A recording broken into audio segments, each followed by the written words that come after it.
महंगाई के सताए अवाम पर पेट्रोल बम गिरा दिया गया। पेट्रोल मजीद 5 रुपए महंगा। कीमत मुल्कीदारी की बुलंद तरीन सतह पर पहुंच गई। नई कीमत 123 रुपए 30 पैसे फी लीटर हो गई।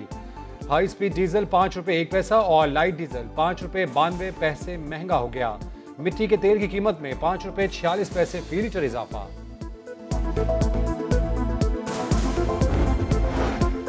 महंगी बिजली की पैदावार से आवाम पर अरबों रुपए का बोझ। फ्यूल एडजस्टमेंट की मद में 193 अरब रुपए इजाफी वसूली। जनवरी ता जुलाई बिजली की कीमत में 3 रुपए 97 पैसे इजाफा हुआ। डीजल फर्नेस ऑयल से 19 रुपए फी यूनिट तक बिजली पैदा की गई।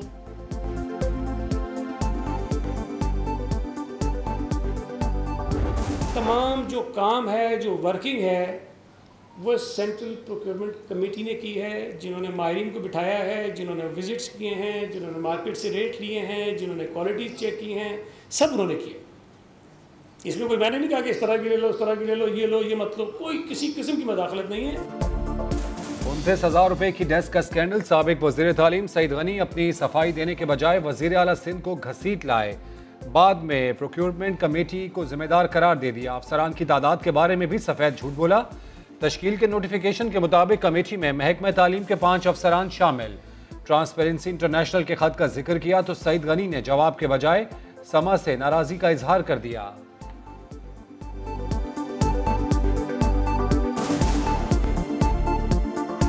एजुकेशन डिपार्टमेंट के 2 लोग हैं और अगर समा के जो हमारे दोस्त हैं उनको ज़्यादा शक है तो आप एक एक अफसर के पास चले जाइए, कुरान शरीफ लेके जाइएगा, उनसे कलमा पढ़ाइएगा, उनसे हाथ रखवाइएगा और उनसे पूछिएगा कि मिनिस्टर साहब ने आपको कितनी मरतबा इंटरफेयर करके कहा था कि जी इसको कमेटी को दे दो या इस कंपनी को दे दो। मैं जो कहता हूँ ना कि सारा टब्बर ही चोर है, वो साबित हो गया। असल जिम्मेदार बिलावल जरदारी, इसके अंदर उसके 2 दस्तराज यंग बॉयज जो उसका सिस्टम चलाते हैं। ये पैसा बिलावल जरदारी का प्रेशर है।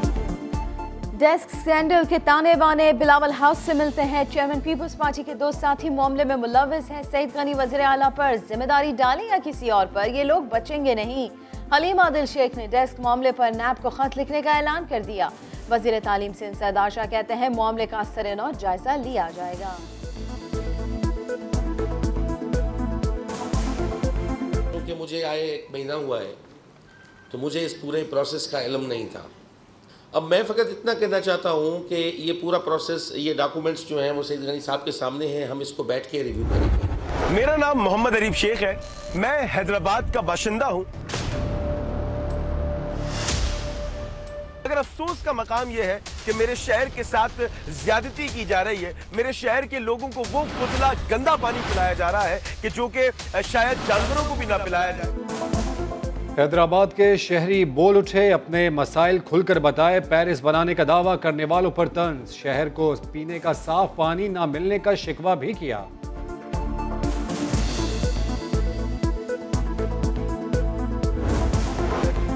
मुल्क में कोरोना वायरस की 4थी लहर के बाद जारी। एक दिन में मजीद 66 मरीज जिंदगी की बाजी हार गए। मजमूई अमवात 27,004 हो गई। 3,012 नए केसेस रिपोर्ट हुए। मुस्बत केसेस की शरह 5.30% रही।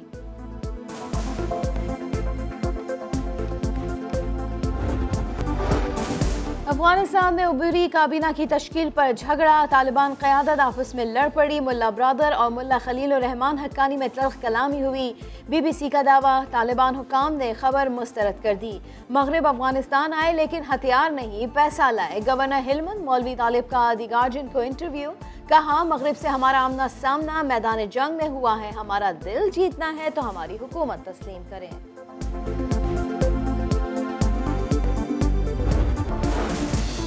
Army chief general Qamar Javed Bajwa का एयर हेडक्वार्टर्स इस्लामाबाद का दौरा। एयर चीफ ज़हीर अहमद सिद्धू से मुलाकात। पेशेवराना दिलचस्पी के उमूर पर तबादला ख्याल। आर्मी चीफ को पाक फ़ज़ाइया के ऑपरेशनल मामलात पर ब्रीफिंग। एयर चीफ ने PF के जारी मुख्तलिफ मनसूबों पर रोशनी डाली।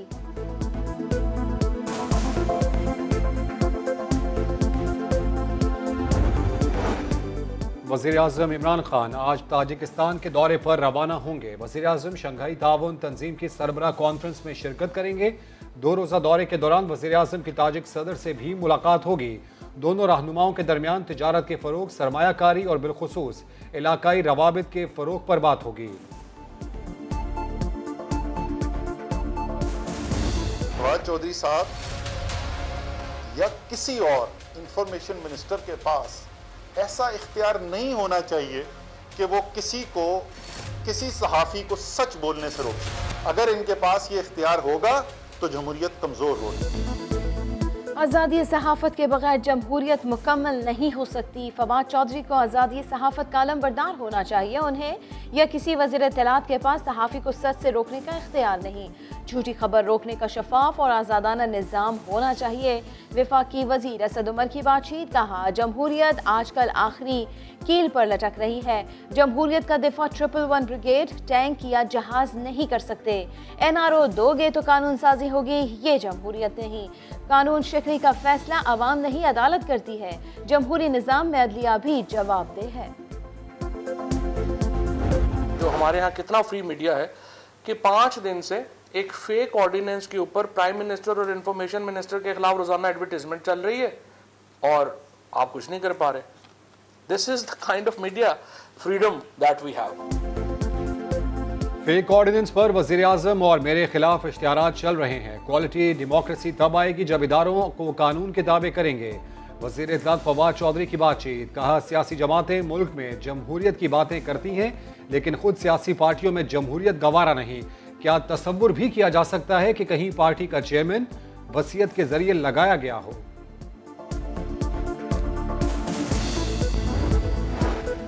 वज़ीर इत्तलात फवाद चौधरी और फारूक हबीब से मीडिया तंजीमों की मुलाकात। जॉइंट एक्शन कमेटी ने मुजवज़ा PMDA को नाकाबिल कबूल करार दे दिया। मामले को हल करने के लिए कमेटी कायम करने पर इत्तेफाक।